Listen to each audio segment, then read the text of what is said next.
We're bringing healthy back. Them other bros don't know about the facts. All right. Hello, everyone. Welcome to the Magic of Metabolic Health podcast, where optimized metabolic health is our goal, and we are here to get you there. My name is Amelia. I am a food first personal trainer and metabolic health coach. As you know, I do have a partner in podcast crime, Dr. Fumi Awayami. However, she's not here today, so I get to interview our very special guest, which I'll get to in just a second. So here at the Magic of Metabolic Health, we are building a village that encompasses every part of who you are. We release guilt and shame and the quest for perfection and show you, our community, how self-efficacy and your why are crucial tools in sustainable behavior change. So today is episode 6, and we are welcoming a fabulous guest, Aimee Gallo, who has a bachelor's and master's, that's a double degree, folks, in nutrition, specifically in human nutrition and functional medicine. So, Aimee, welcome. I'm so excited that you're here. Thank you. Thanks I'm for super coming. pumped to be here as well. Yeah. I love the fact that we can use technology to our advantage and be in very different time zones and talk about fabulous things. So Definitely. As you know, we talk a lot about metabolic health here, and we met at the Low Carb Denver conference, I believe in the beginning of 2023. Yes. And I immediately kind of crushed on you because, well, aesthetically, you were wearing my two favorite colors. Yep. Teal and magenta or fuchsia, depending on who you ask. And my outfit matched your nails. Yes. Exactly. Exactly. It was crazy. It was meant to be. It was fate. Yeah. And I remember just kind of latching onto you energetically. Hopefully that didn't creep you out. No, it was awesome. It was awesome because conferences always kind of make me a little uncomfortable because I'm fairly introverted and have difficulty initiating conversation. But once someone starts a process with me, I'm all for it. So normally I don't find conferences very rewarding because I want to connect with people, but I really struggle in doing that. And so when you latched on, as you say, I was like, yay, I made a conference friend. This is amazing. So I was so game for it. Yeah. And that was my first metabolic health conference. So wow. I had just become certified as a personal trainer, and I wouldn't say I was intimidated, but also conferences feel very adult to me, and I don't feel like an adult a lot of times. So yeah, I am so happy that we got to meet and we've stayed in touch. I know that you have been very busy and doing a lot of different things in your life since then. And I know that you also have a podcast, which we'll probably talk about a little bit later. And so I think for now, let's get started with my little list of questions. Number one, you are an amazing nutritionist, and I will not hesitate to say my favorite. No, I didn't know this. Thank you. Yeah. Not only because of, getting to know you, but listening to your podcast and watching your social media posts, everything you say and do is just so balanced. It's very rooted, and your perspectives are just refreshing, and I really appreciate how you talk about the things that often are stigmatized or just really controversial. And it's not that you don't have an opinion. It's not like you're just sitting on the fence yeah, anything goes. And so I love just learning from you. And so I'm curious how your journey of nutrition came to be officially on the books, right? For example, how do you think maybe your childhood shaped who you are now in relationship to nutrition because, our childhood and our young adult years are very forming and influential in who we become as adults around our relationship with food. And so I'm curious, how did you grow up? And, did you grow up super healthy, or was it Oh the no. opposite, or was it a mixed bag? And then you go to school and you learn all these things. I mean, just Yeah, I grew up. go I for grew it. up with. I grew up with unlimited access to a soda machine. So, yeah, In I your grew up in a. house? What's that? In your house? No, no, I grew up in a Mexican restaurant. So my father opened up his first restaurant when I was 2 years old, and I grew up in the business, sleeping on sacks of beans in the kitchen as a toddler. And then when I was probably in about third grade, I think he opened up the bar. And so then there was a bar with, with a little gun that has all the different soda options.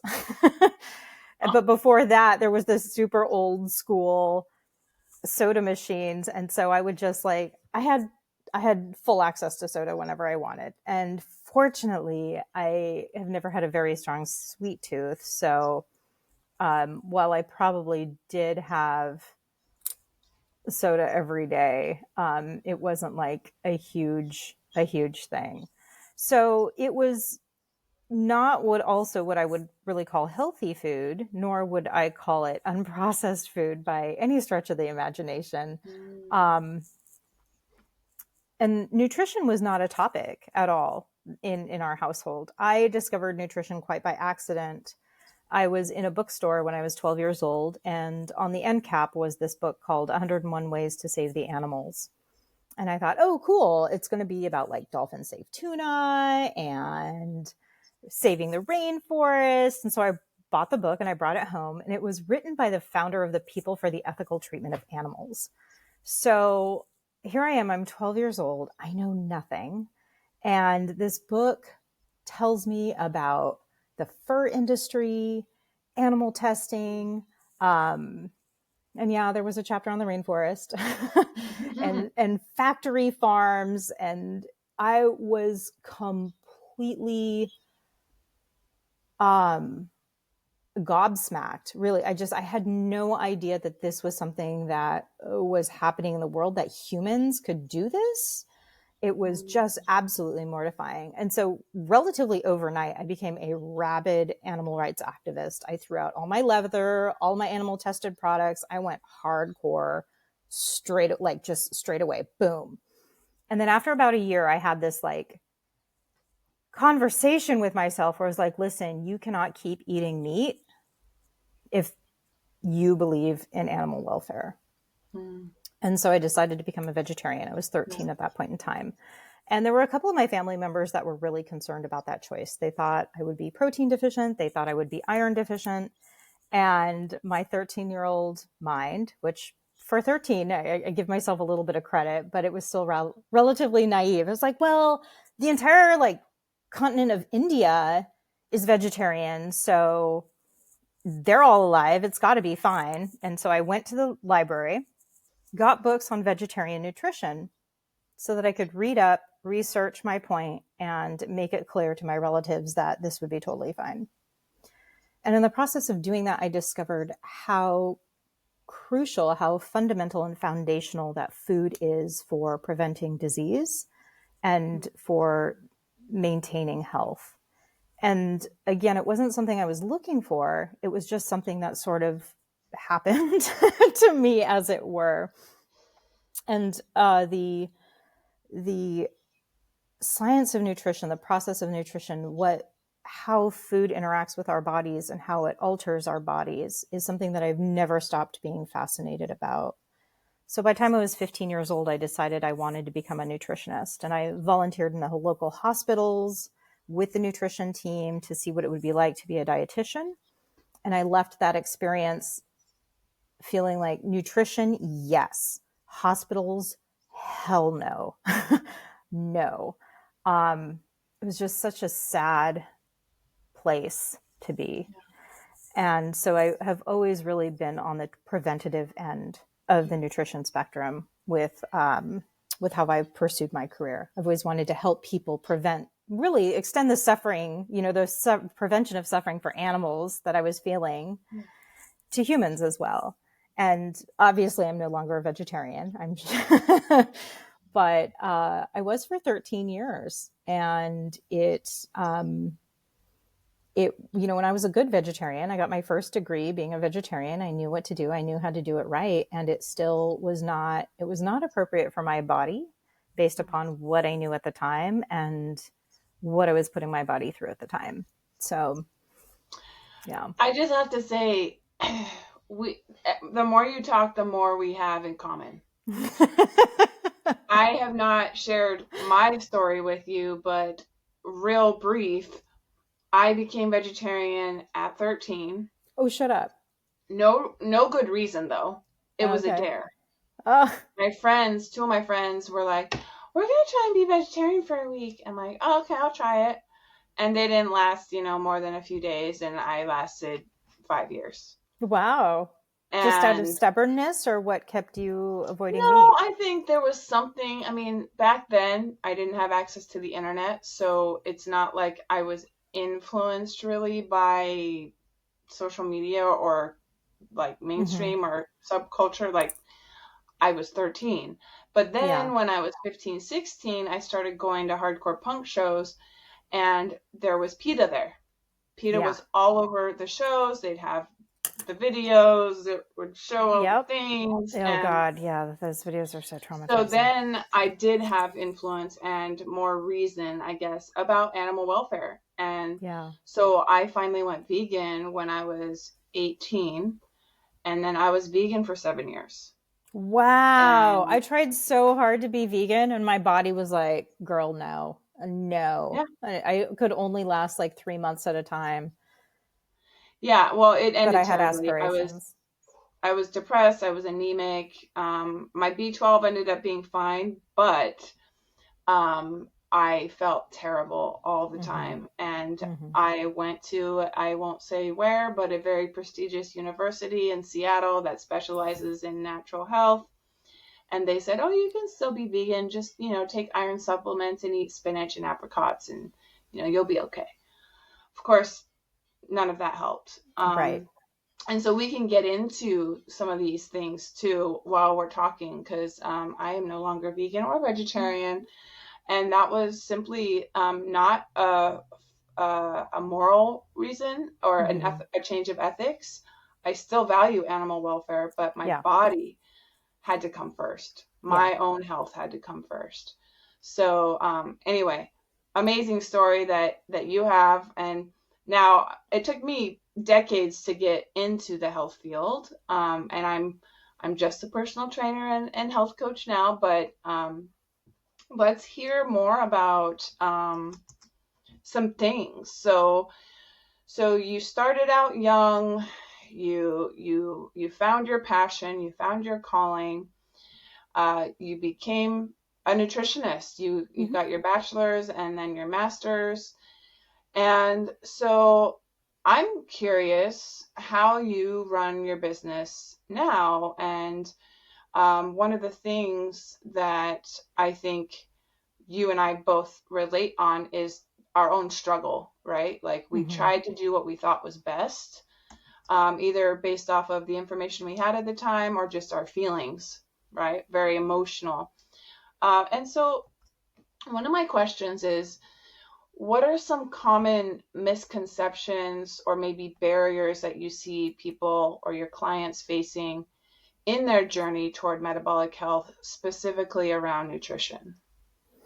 I think there's a couple of common misconceptions, and I would say these are very specific to the English-speaking Western world. There is a mentality, particularly in the US, that, well, if I'm doing this thing and this book, this influencer, this information that I've received says this should work and it's not working, I must not be doing it hard enough. And so I need to go more extreme to get the results that I want. And more extreme inevitably means more restrictive. And the more restrictive we are with our diet, the more nutrients we are unlikely to be getting in sufficient enough quantity. And then the more likely we are to actually be in a position where we do not have the fundamental building blocks to repair and regenerate and heal whatever it is that we're trying to heal. Or, you see this too with weight loss. People will be so malnourished that they are actually lacking the nutrients that their body needs to have a functioning metabolism. You need iron and B12 and B6 to create energy in the body, to have a metabolism. And if you're not getting enough of those nutrients, your body's going to struggle, right? It's like you have to have gas in the gas tank. Good gas. Yeah, I've talked about that too on the show, but also with clients about, premium fuel.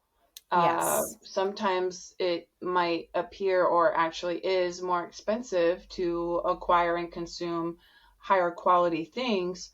But in the long run, and I don't know if this is overstated, but I think it is valuable to say is like, are you going to spend money on your food or your medical bills? Right. And like serious medical bills. Yeah. Right. That's ultimately what it's coming down to. Yeah. And, we're also in a position where even if you have insurance, that really doesn't amount to much. You're still paying out of pocket for a lot at the end of the day, even if you've got good insurance. Yeah. So as far as, I think getting creative, right, in response to misconceptions or perceived barriers that people have around nutrition, I think for me, I think you might be similar just based off of, what I've heard from you, like on your podcast and on your social media, is I tend to steer away from one dietary pattern. Like, if you just do this, it'll solve all your problems. Because like we were vegetarian, I was vegan, I wasn't doing it right. But even if I had been doing it more accurately or more nutrient dense, with more nutrient density, I don't think it would have lasted much longer anyway. Yeah. And so I think it's important to hear from a nutritionist something that helps us feel empowered in listening to our own bodies and understanding that just because a million people are doing that and 100,000 people are doing that, it doesn't mean either of them will work for me. And so as a personal trainer and health coach, I have to get really creative in how I talk about nutrition. I have a narrower sort of scope of practice that I can speak on, but I also have a responsibility to work with my clients on that. And you have 10 million times more things in your brain and like data and research and firsthand experience with clients of like, okay, so I know this, but how do you offer ideas to your clients who are struggling, and how do you incorporate creativity? Because one thing that I think you and I talked about earlier is asking open-ended questions. Yeah. And helping the client find their own way. Right. So I never step into a new relationship with a client assuming that I know the answer for them. And when we're having those conversations to figure out, and I'll say to them up front, I'm like, listen, when I work with people, I work with them for a minimum of 3 months. In 3 months' time, we usually have a foundation laid of like, okay, this is the correct general direction for you to go into. This is where we're making progress. This is working. That foundation is wet. Oftentimes, people need more than 3 months to allow that foundation to really solidify, to feel empowered and self-sufficient and strong, to have weathered several storms and setbacks and challenges in implementing their optimal plan so that they can sustain it for the long haul. And so when I'm working with people, like we are so individualized genetically, personality wise, and with our own unique struggles and strengths. And all of that is taken into consideration. A vegan diet or an alkaline diet or, whatever's hot at the moment may work for 20% of the population. And the people who it's working for, yeah, they're talking about it. And so it seems like, gosh, this works for everybody. But if you're not part of that 20% and it doesn't work for you, that doesn't mean you're doing it wrong. It doesn't mean that there's something wrong with you, right? The optimal diet for somebody who is of Southeast Asian ancestry will be different than the optimal diet for somebody who is of, say, Eastern European ancestry. The genetics are so widely different. And even if you have two people who are genetically similar, like my sister and I, let's say, right? What she has going on in her life is very different than what I have going on in my life. And so the perfect diet for me may be completely unrealistic for her, even if we are genetically similar enough that it would be effective for the both of us. And so these things have to be taken into consideration as well. The perfect diet is not perfect if it is unsustainable. Period. Mm-hmm. It doesn't matter if it looks great on paper. And honestly, it doesn't matter if it makes you feel good, if it's completely impossible for you to be able to sustain it for the long haul. Yeah. If it's too expensive, or it takes like 6 hours of prep work in the kitchen every week and you work 60 hours a week already, like, it's just like, it's not going to happen. Yeah. So these are all of the things that I'm thinking about when I'm meeting with somebody, right? And so in the process of determining how to best guide them and what's going to be best for them, I'm asking a lot of questions. Where are your strengths? What's worked for you before in the past? What do you know doesn't work for you? Mm-hmm. What are what has stopped you from achieving this before? What have you already tried? What do your labs look like? What does your family history look like? And so all of these things are taken in. What used to work for you, but maybe doesn't work for you anymore. Right. I had a session with a client this week and we didn't talk about food at all. We started talking about her energy levels. And, given what I do, one would think that, okay, there's a lot of food recommendations I could make to improve your energy levels.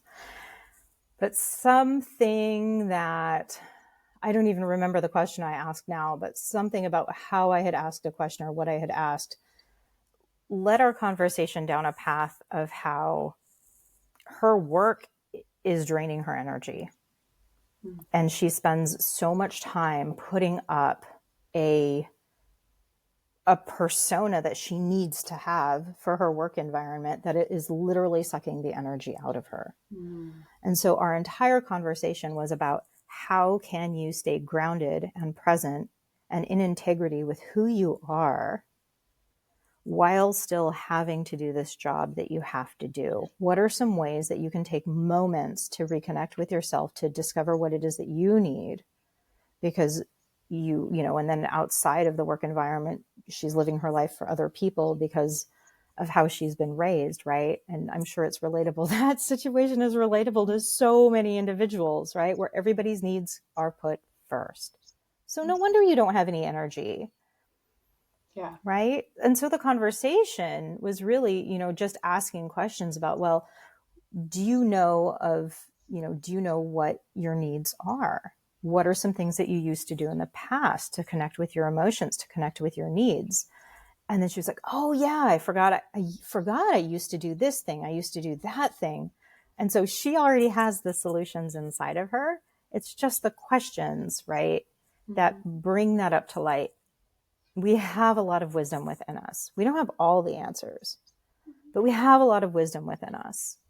And sometimes a specific craving actually means our body needs something. And we're telling ourselves, oh, it just means I need this. But actually, it may mean something else. Oh, I crave chocolate because I'm PMSing and it's high in magnesium.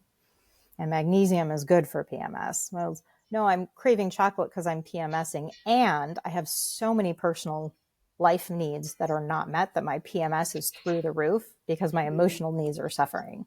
And if I took care of my emotional needs, my food cravings would subside. PMS just like brings it to the forefront because we no longer have like as much control to stuff the ball under the water, to shove the beach ball under the water, right? To get through life. It's like right before your cycle, it's like, it kind of pops up out of the water and explodes. Yeah. So sometimes it's nutrition, sometimes it's not, but at the end of the day, it all is woven together. Yeah, I think about nutrition and bioavailability of the food that we're eating too. Yeah. And on a short personal note, I had chronic adrenal fatigue over 10 years ago now. And I went to a naturopath and she looked at my labs and my cortisol was actually tanked. What's more typical, especially for women, is our cortisol spikes with chronic stress, but mine just tanked. And she looked at me and she goes, I don't know how you're functioning, number one. Number two, I can't give you anything that's going to significantly help you because you have to change your lifestyle. Wow. Good for her for calling it out for what it was going to be. Yeah, because it wasn't that I was even eating, fast food and all the things, right? My body wasn't even able to absorb and properly digest the nutrients that I was eating, with my protein, everything was just alarm signals. Like I was bloated all the time. I had no energy. None of the food was helping me feel better. And so that, what you were saying reminded me of that. Is like, I was a pretty, balanced person when it came to what I ate. But because my stress levels were so high, it didn't matter anymore. Like I had to go to a different sort of place in me and ask hard questions. And because that's very different than when I was vegan and it was the food. The food was causing stress because I wasn't getting the nutrients through the food they just weren't present in the food that I needed personally. So that's really interesting that you shared that story because, I've had similar conversations with clients where there's emotional overload and they're either aware of it to a certain degree or they're totally kind of in denial of how bad it really is and how much it's impacting their quality of life. And so I think a lot of people too feel totally powerless to change it. And so denying it is one of the ways that you can function when you feel that helpless, is to just like, don't acknowledge it because, you can't do anything about it. So like, again, that practitioner was really very bold and very wise to be able to just tell you straight up what was going on, because a lot of practitioners don't feel comfortable even touching that area at all. Right. Yeah. And actually, I want to ask you a question to segue that is related. It's a bold question. It's going to ruffle some feathers. It might even ruffle mine.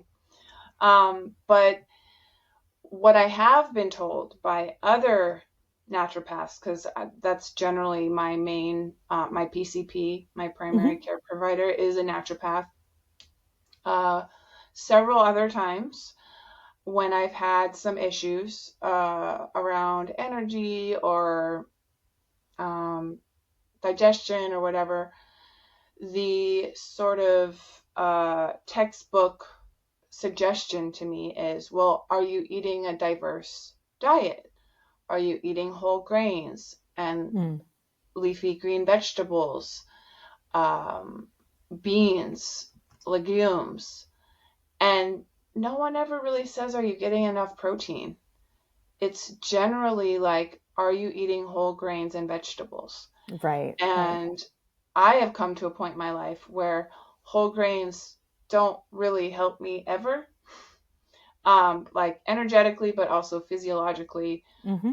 They don't sit well in my stomach. And it's not a gluten thing because I can eat rice, I can eat quinoa, and I get bloated. So my question is, what are your thoughts on that kind of narrative, specifically whole grains?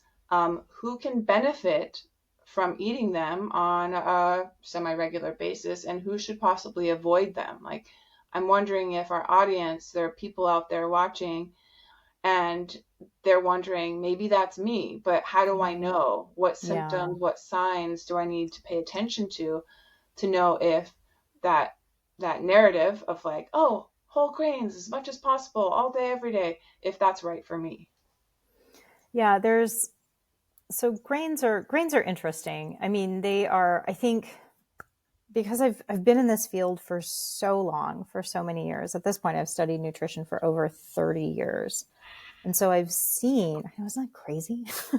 So So I've cool. seen, I'm approaching antiquity, right? I'm definitely vintage, but I'm almost like antique.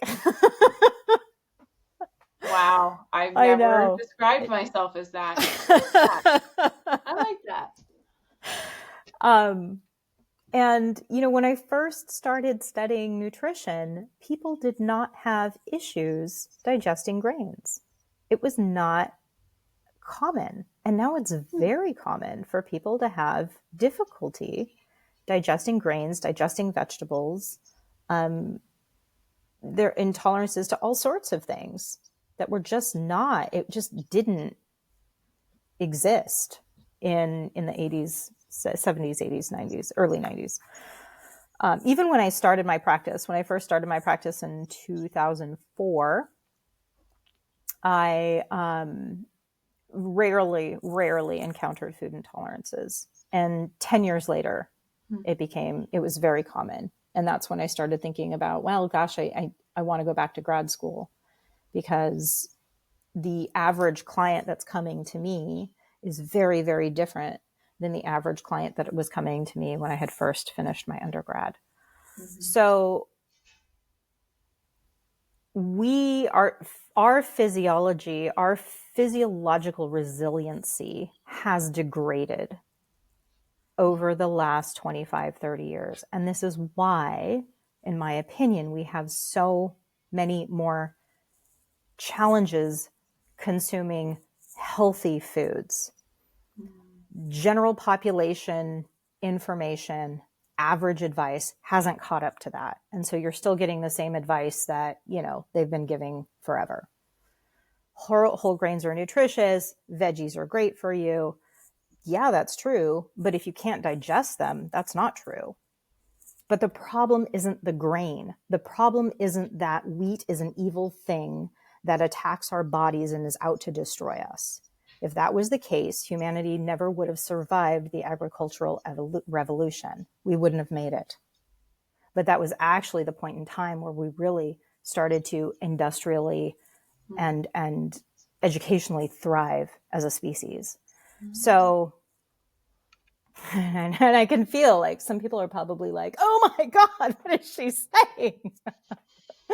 This is blasphemy.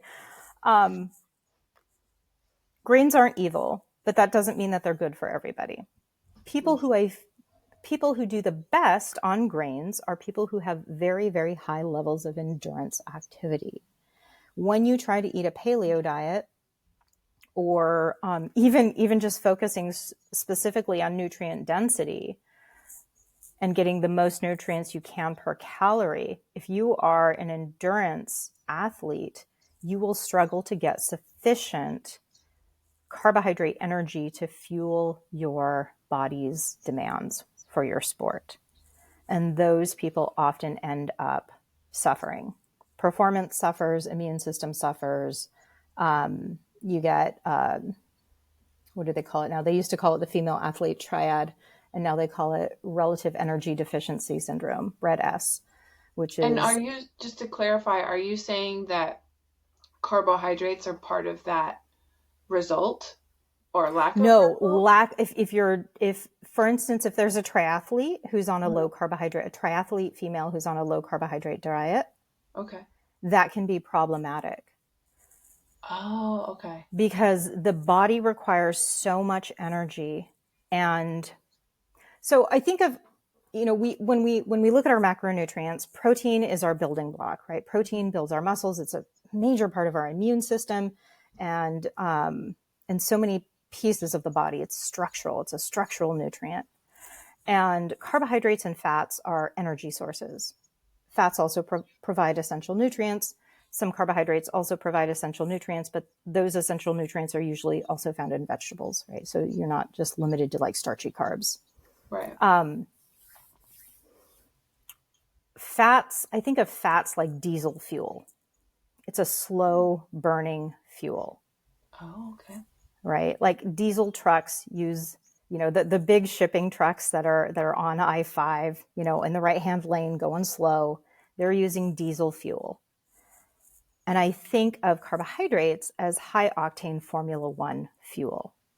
You don't put diesel fuel in a Formula One race car and expect it to perform well on the race car track, right? It does better with high octane fuel.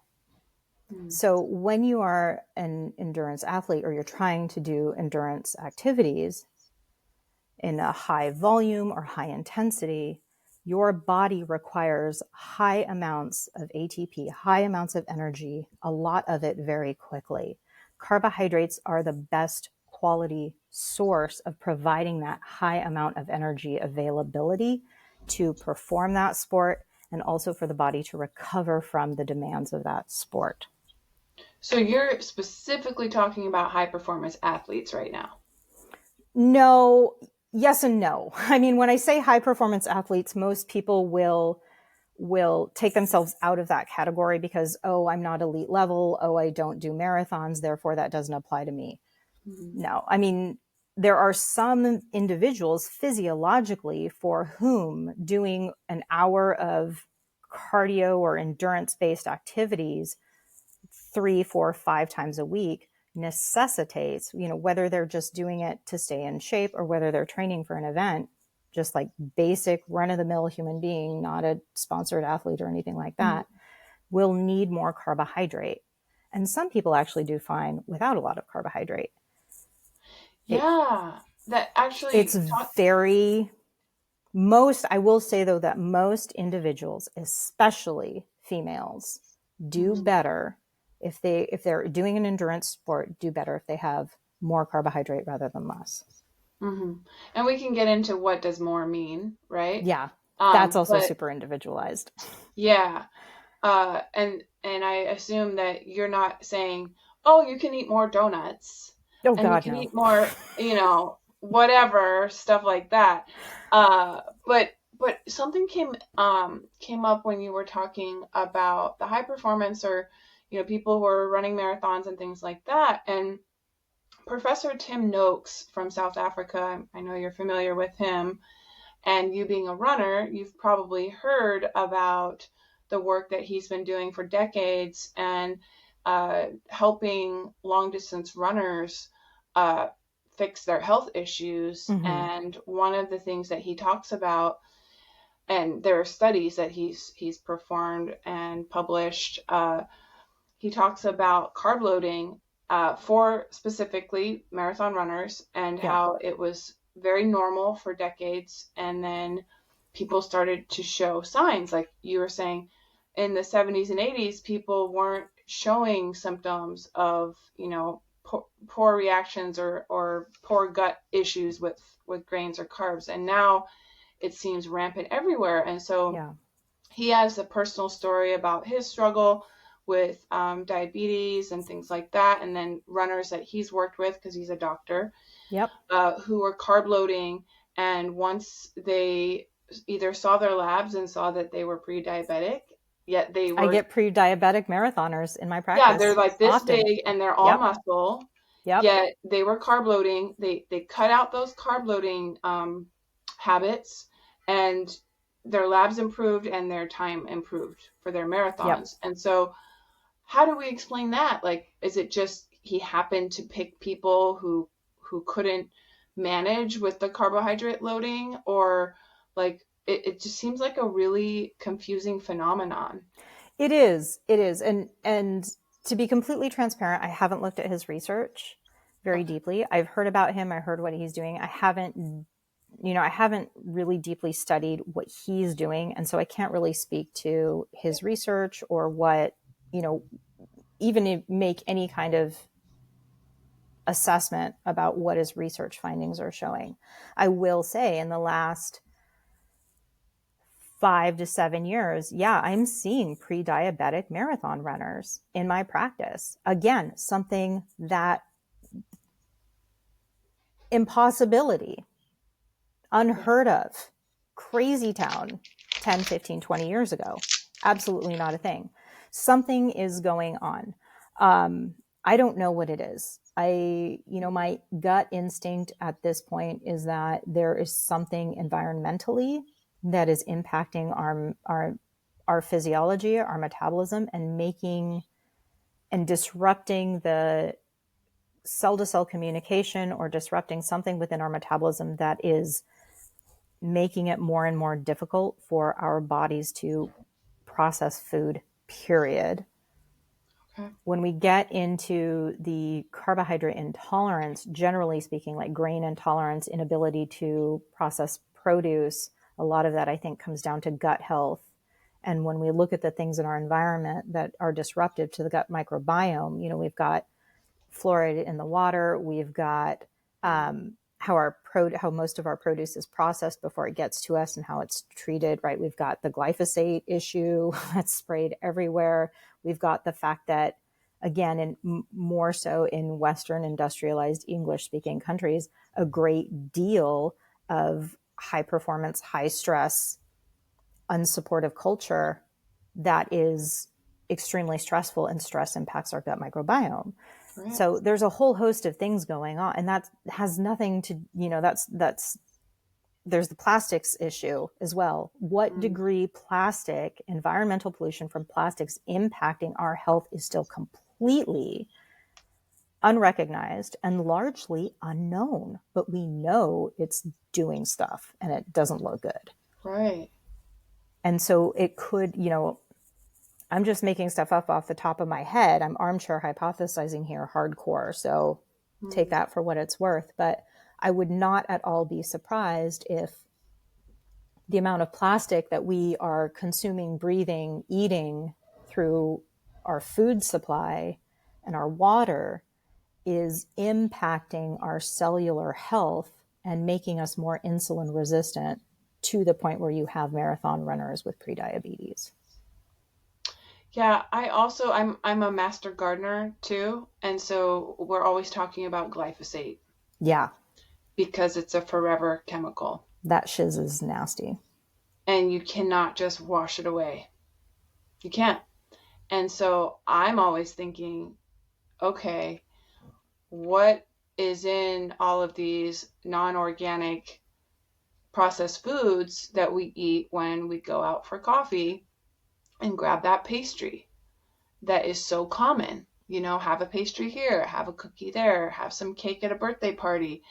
And I just wonder, the soil quality and what's living in the soil for however many years. Mm-hmm. Even if crops haven't been sprayed recently, that stuff is still around. And I can't remember exactly when glyphosate became very popular in industrial 1990s, farming. I believe. 90s? It was 90s, yeah. Interesting time frame. I know, right? But again, correlation is not causation, because There is also a corollary increase with cell phone usage and diabetes. But we're not, nobody's making the claim that cell phones cause diabetes. I'm actually looking at my cell phone right now because I was like, wait, is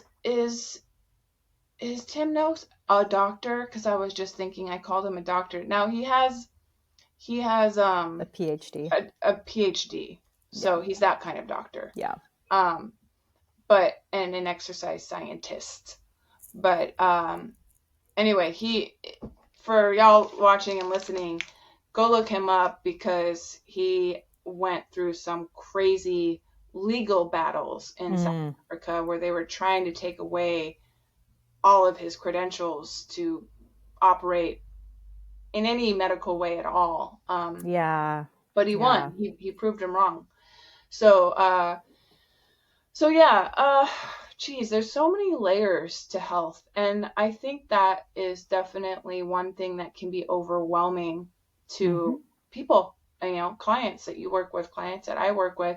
And so breaking it down and simplifying, I think, is really effective. And one thing that you mentioned is I don't know if you used the word self-efficacy, but you were talking about it.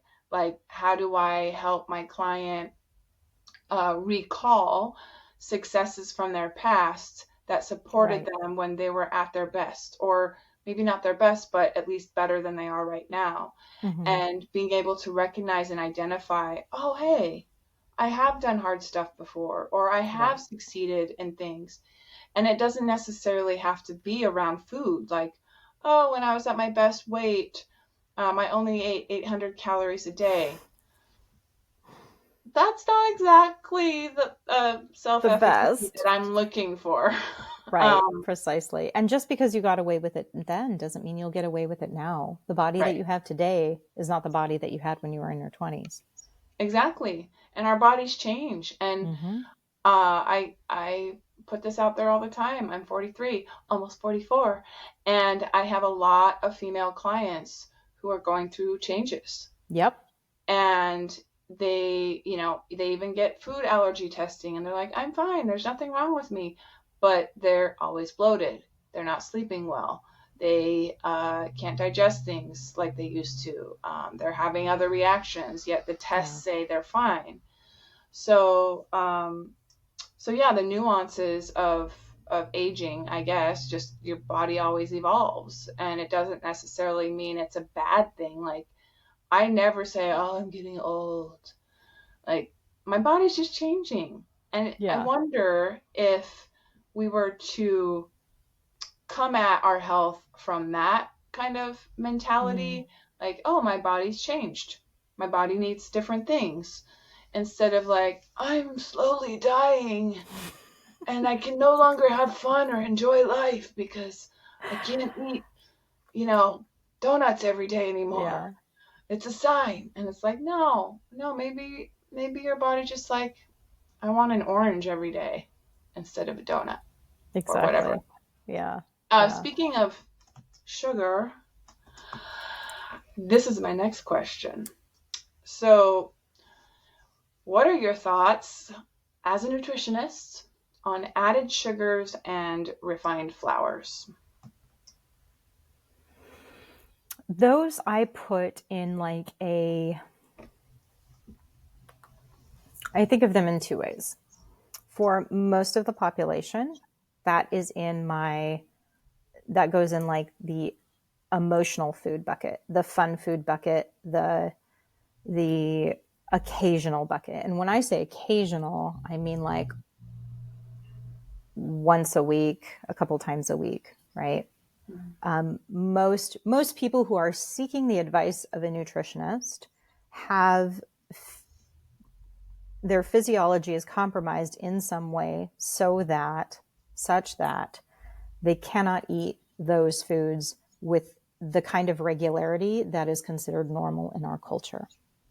And I would argue that nobody can eat those foods in the kind of regularity that is considered normal in our culture, because what is also normal now in our culture is obesity, diabetes, heart disease, dementia, and all of these other chronic diseases that are fundamentally due to nutrient insufficiency and an imbalance of macronutrients.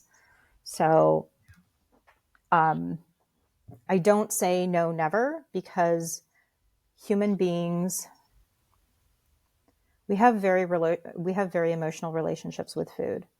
Food is so deeply woven into our sense of community, of celebration, of ritual, that to divorce ourselves from that aspect of food and what it gives us emotionally and spiritually is in itself a form of malnourishment. And so I don't think you can say, no, you can't ever have your grandmother's apple pie at Thanksgiving because it's not good for you. Maybe you only have it at Thanksgiving and you have it one day a year.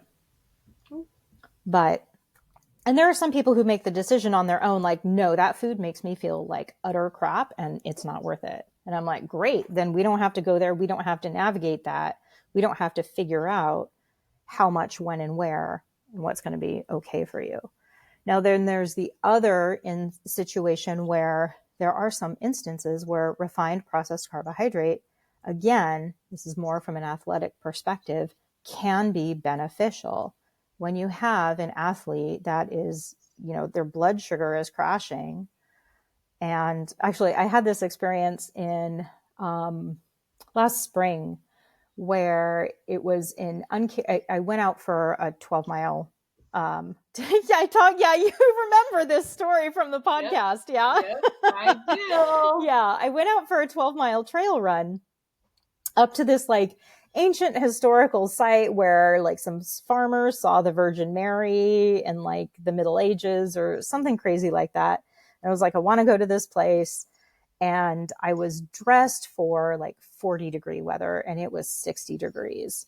It was just like uncharacteristically hot. I was not expecting it to be that way. And so by the time I got to the halfway point, which was the religious site, I was 6 miles out. I was out of food. I was out of fuel. And I was like, well, I'm just going to be very slow and careful going back, because when you are in that situation, your risk of injury is very high, because when you are depleted, your central nervous system is the first thing that kind of like hiccups, right? And you're not as quick on your feet. Your reaction time slows down. When you are on a trail, your risk of injury is much, much higher because you don't have that reaction time that you need to get down the mountain safely. So just like, take it slow, be okay. And this was a situation where my ego put me in a position that was kind of compromising, if I'm like totally honest with you. So I get to this little church with this statue of the Virgin Mary and yada, yada.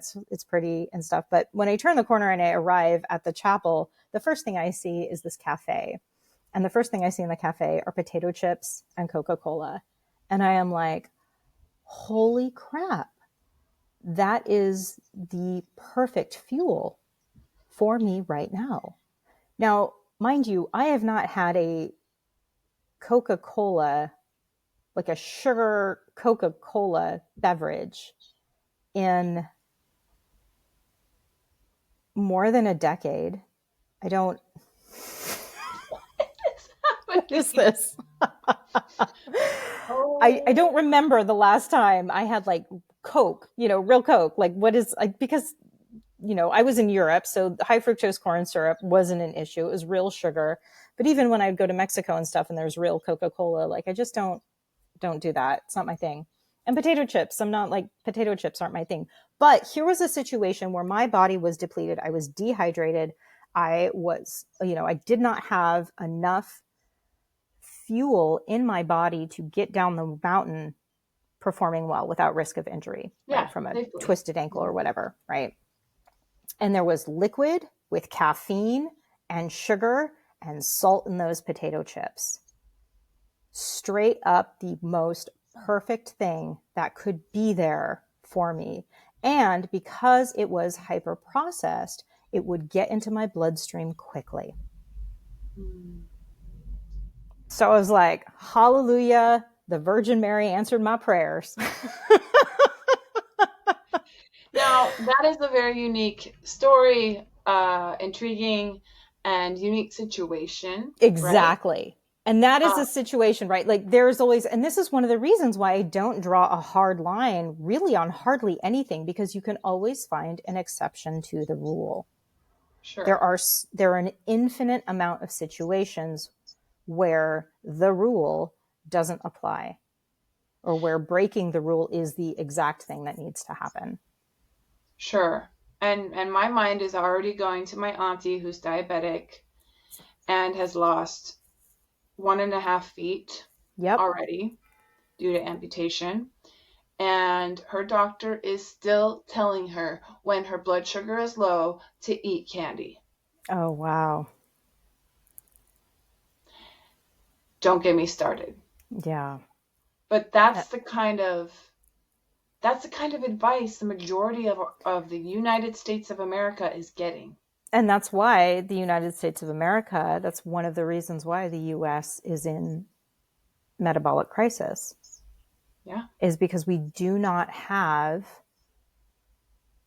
access broadly to quality, scientifically backed information that is not polluted by corporate interest. And the education that most people are receiving at the university level is funded by, the nutrition education that most people are receiving at university level is funded by big food, by Nestle, by Ocean Spray, by Kellogg. They donate a lot of dollars to the universities, and that is going to influence the information that the students receive.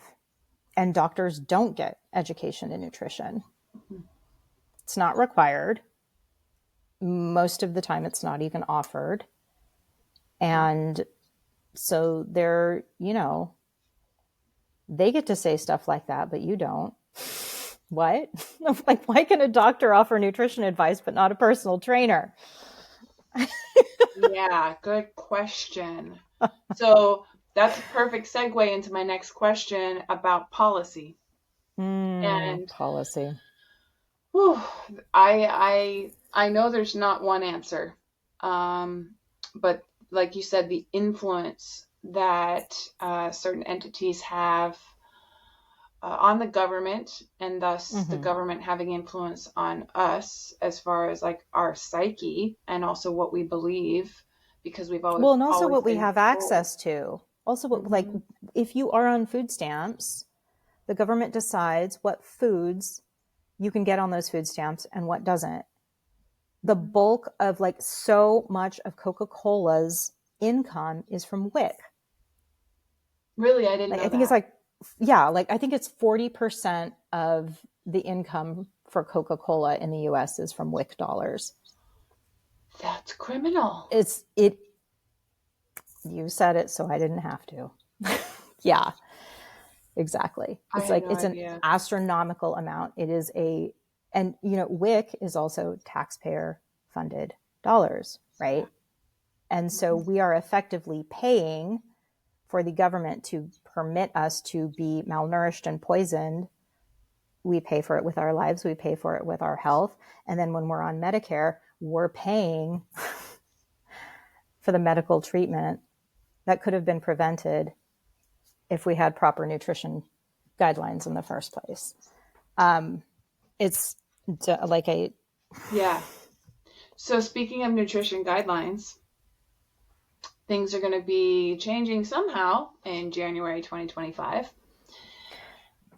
And there's some significant players who are possibly going to have influence over nutrition guidelines, the nutrition facts, the labels, a lot of different things. And so one of the things I've heard people talk about is, how this system of the FDA and all that has been very convincing, and that according to certain research, Americans are following the nutrition guidelines to a certain degree, more often than we thought.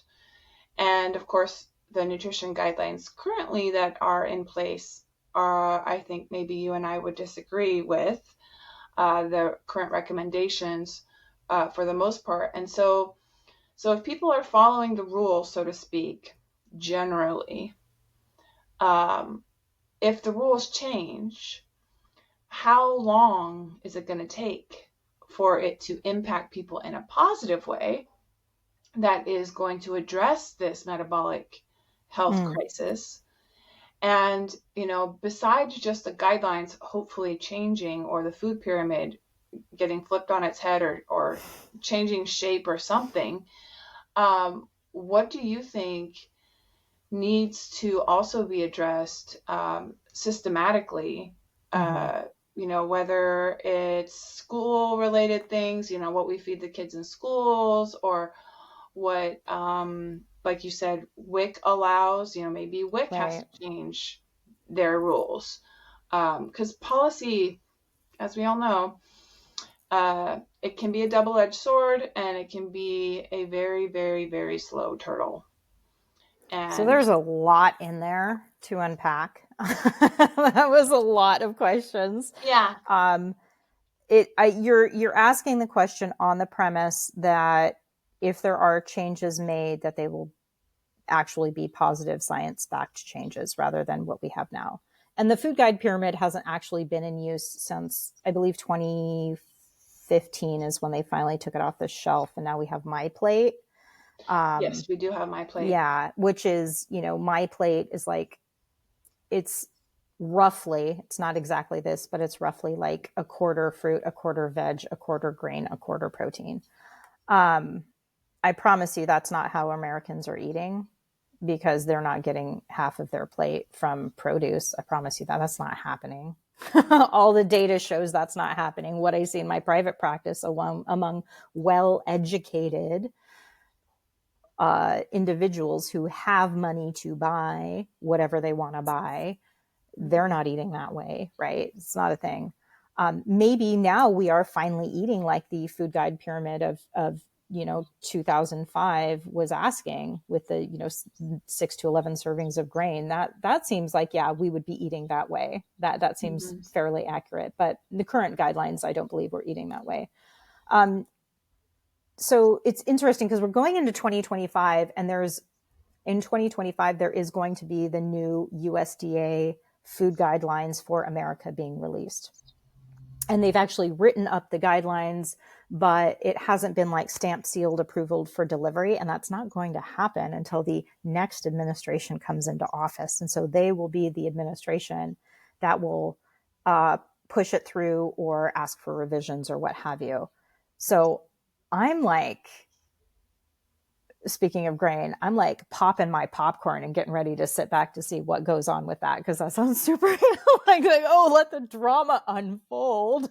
What is that going to be like? Because that could be very exciting. We'll see. It's hard to say. It's really hard to say, because at the end of the day, it's really just one or two people who have very strong missions that are going to be pushing against a whole lot of individuals who are invested in the status quo. And there's 4 years. This administration that's coming in has 4 years, and that's it. There's not going to be an 8-year, that's not going to happen, right? So what can you do in 4 years? Looking at how much the world has changed in the last 4 years, I think there's a lot that can be done. There's a lot that can change, but I don't know how much will actually change. I think that what we have started to have now in our country is honest discourse about how shitty the situation is, and how the conflicts of interest are problematic, and how the rest of the world gets to have better quality food than we do. And it's being talked about now in more and more mainstream circles. And that is a glorious first step. And I think Pandora's box is opening, and we're not going to be able to shove what comes out back inside at this point.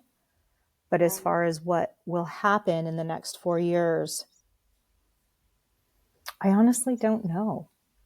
I don't know enough about how much they're going to be pushing, how much opposition they're going to face, even though the government is stacked fully Republican. dominance. I don't know how much of a difference that's going to make. Yeah. I don't know because industry has bought the Republicans and the Democrats. So, you know, and things like the FDA and the USDA, they're supposed to be nonpartisan, but maybe they're nonpartisan, but they're all bought out by big corps. So we'll see. I would really love for, one or two very energetic, mission-driven people to be able to turn the tide in a significant way.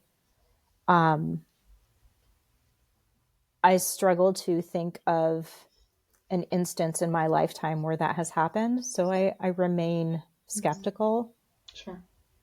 But I really want it to. I really want it to happen.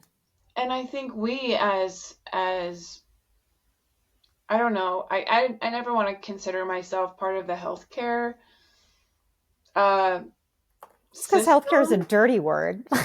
Yeah. And not the fun dirty word. It's a bad dirty word. And then I'm like, wellness, and then it sounds cheesy and just self-made.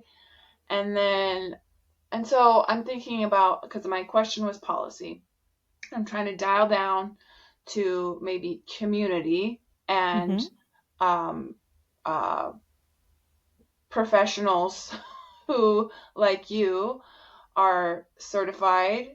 I'm certified with my thing. Yep. How do we work together? Because it is an industry. We can call it a community, but it's an industry of wellness, of health, of helping people. And so that is a system. It's a little bit looser, right? I think we might have more influence. Here's the thing, though.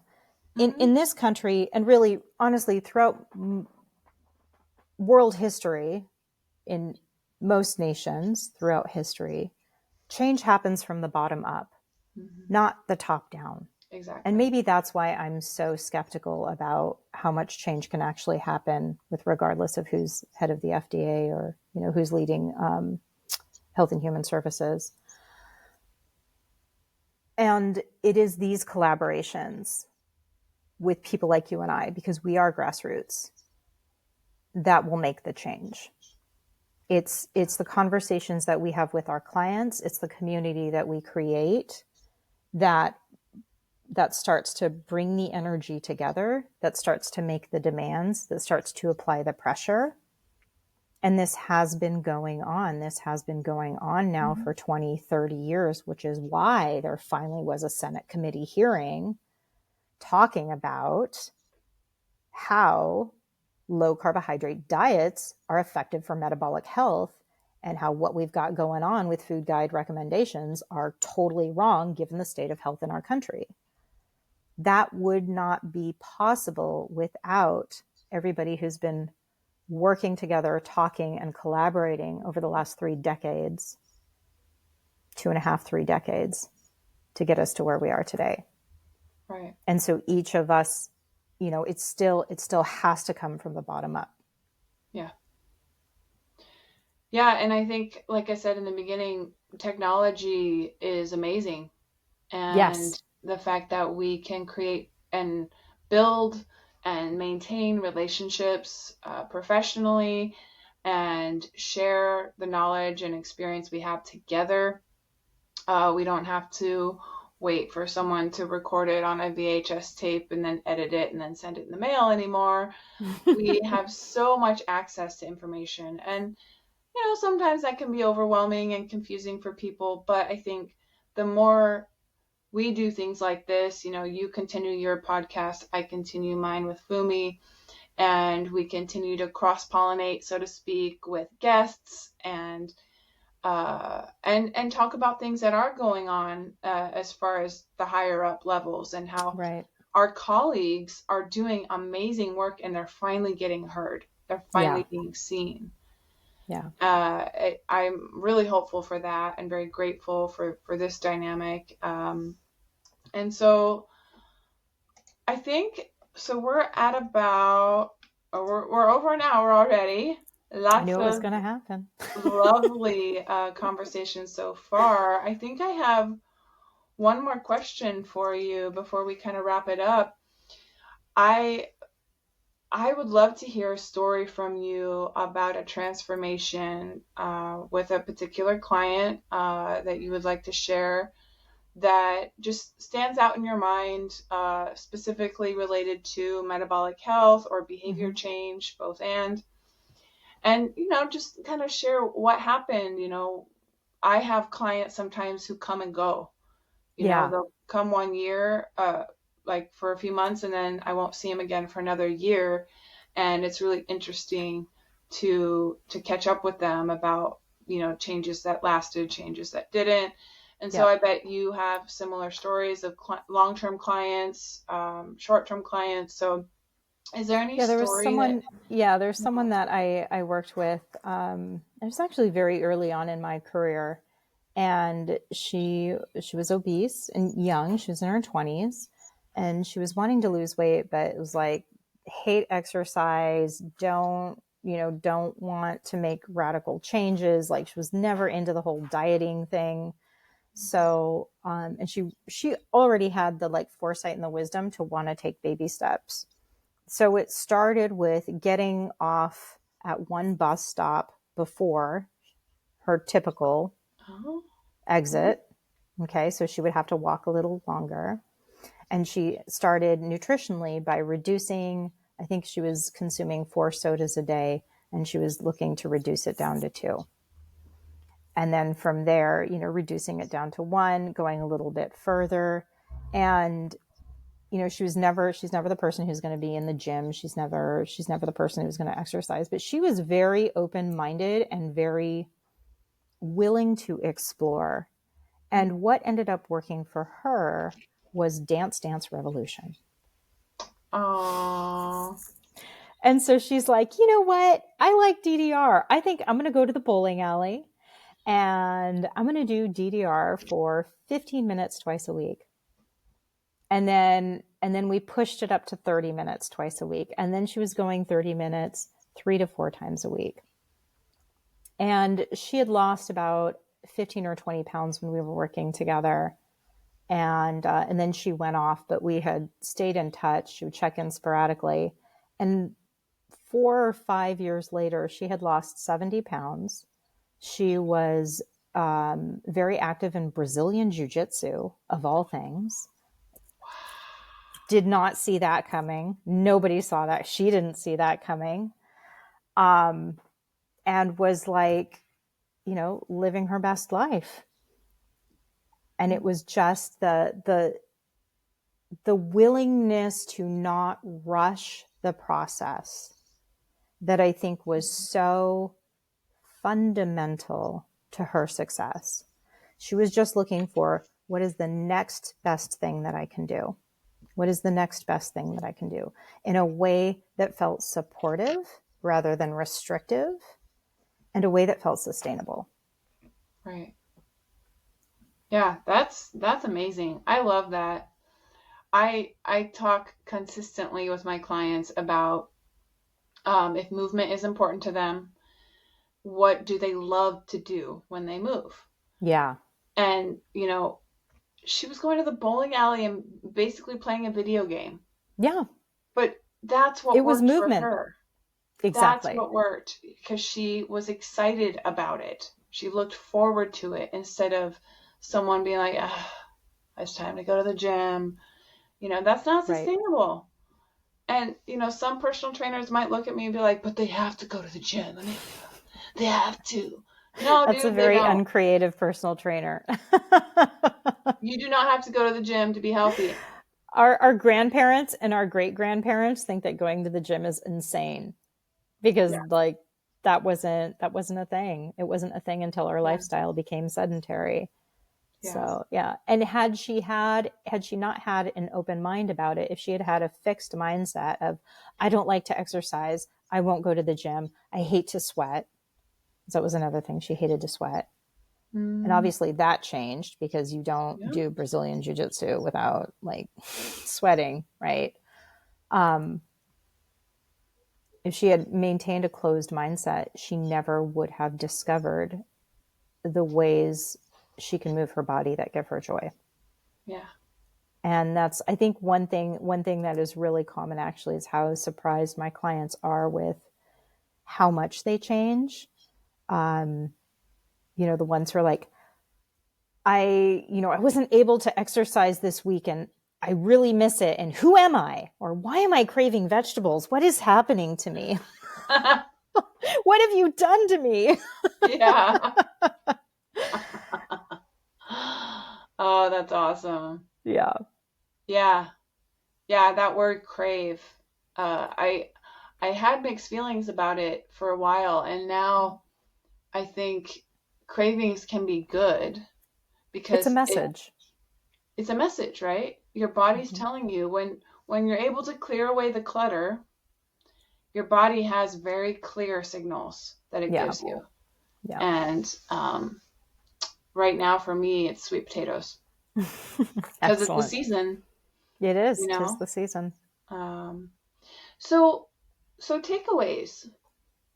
Uh, I would love for both of us to maybe share takeaways from our conversation, uh, as far as, again, nutrition, metabolic health, sustainable behavior change. Is there anything that stands out to you from our conversation that, I don't know, you want to talk more about maybe next time, or might, creep its way into your own podcast because it was just so juicy and good? I feel like there are so many places where we started to go and then didn't continue going. So yeah, there's a lot of different things that I can think of. But I think the thing that I was not expecting from our conversation that's really struck me is the reminder that the change happens from the bottom up. The change happens from grassroots level on up. And, it reminds me of that saying, be the change you wish to see in the world. Hmm.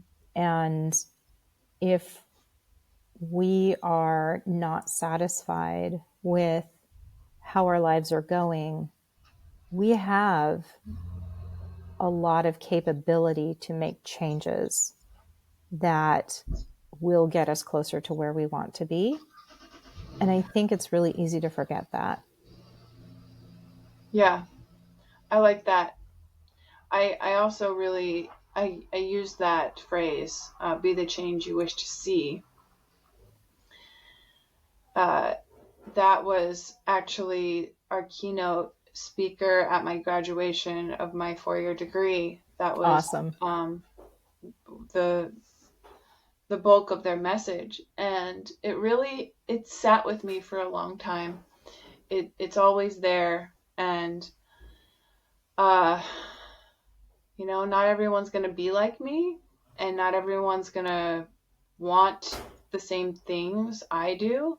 But Mm-hmm. if I can at least align myself with me, what works Right. for me, right? And if we're Right. talking about nutrition and metabolic health and behavior change, we have to connect with our deepest selves to get to the root of what I say is our why. Yes. Our why. Why are we doing what we're doing? And is it serving us?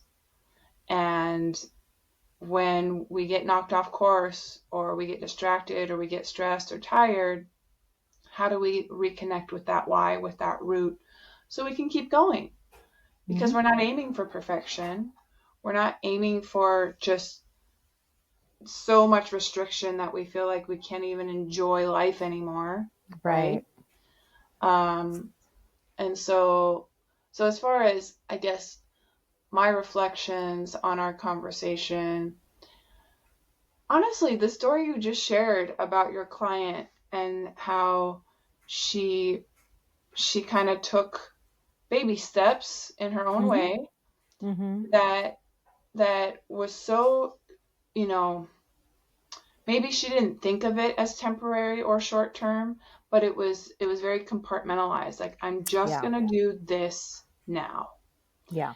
And then eventually it blew up into this entire lifestyle change, that you were not being like, you got to change your whole lifestyle, and you can't do this and you have to do that. Like, she was able to evolve and bloom and blossom into what her body, her mind, her spirit revealed to her. Yes, exactly. Along her journey, you know, and that is so powerful and inspiring. And I hope that more people can feel that they have what it takes to be exactly who they want to be, because it's already in there. Yeah. You just kind of have to dig around and find it. Exactly. So this has been an amazing conversation.